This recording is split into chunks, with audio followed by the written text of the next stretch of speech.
ആരോഗ്യമന്ത്രി വീണ ജോർജിനെതിരായ ആക്രമണത്തിൽ UDF LDF വാക്പോര്. വീണ ജോർജിനെ KSUക്കാർ ആക്രമിച്ചില്ലെന്ന് കോൺഗ്രസ് നേതാക്കൾ ആവർത്തിക്കുമ്പോൾ അക്രമം നടന്നുവെന്ന വാദത്തിൽ ഉറച്ചു നിൽക്കുകയാണ് CPM.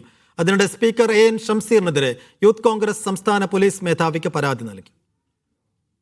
തെരഞ്ഞെടുപ്പ് പ്രഖ്യാപനത്തിന് മുമ്പ് കിട്ടിയ ആയുധം പരമാവധി മുതലാക്കാനായിരുന്നു LDFന്റെ ശ്രമം.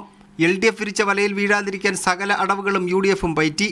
KSU പ്രവർത്തകർ ആക്രമിച്ചിട്ടില്ലെന്നും പോലീസും ആരോഗ്യമന്ത്രിയുമായിട്ടാണ് പിടിവലി നടന്നതെന്നും പ്രതിപക്ഷ നേതാവ്. പോലീസായിട്ടാണ് പോലീസും അവരും തമ്മിൽ കണ്ടില്ലേ, നിങ്ങൾ കണ്ടില്ലേ, വിഷ്വല് കണ്ടില്ലേ? ആ ഭാഗം മാത്രം കാണാതെ പോയെന്താ?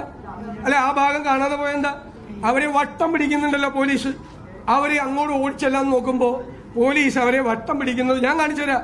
സ്റ്റേഷനിൽ അക്രമം നടത്തിയത് മന്ത്രി വീണ ജോർജ് ആണെന്ന് K മുരളീധരൻ. ഏറ്റവും രസകരമായിട്ടുള്ള കാര്യം, 1-ാം നമ്പർ പ്ലാറ്റ്ഫോറത്തിൽ നിന്ന് ചിരിച്ച് വർത്താനം പറഞ്ഞ് മൂന്നാമതെത്തിയപ്പോഴേക്ക് എങ്ങനെയാണ് പെട്ടെന്ന് കഴുത്ത് ഉളുക്കിപ്പോയത്? സ്പീക്കർ ഷംസീറിനെ കാണുന്നത് വരെ മന്ത്രിക്ക് ഒരു കുഴപ്പവും ഉണ്ടായിരുന്നില്ല. സ്വകാര്യ ലോബിക്ക് വേണ്ടി ആരോഗ്യമേഖലയെ തകർക്കുകയാണ് പ്രതിപക്ഷമെന്ന് CPM സംസ്ഥാന സെക്രട്ടറി MV ഗോവിന്ദൻ. പരിക്ക് പറ്റിയില്ല എന്നത് VD സതീശന്റെ മറ്റൊരു നുണയാണ്.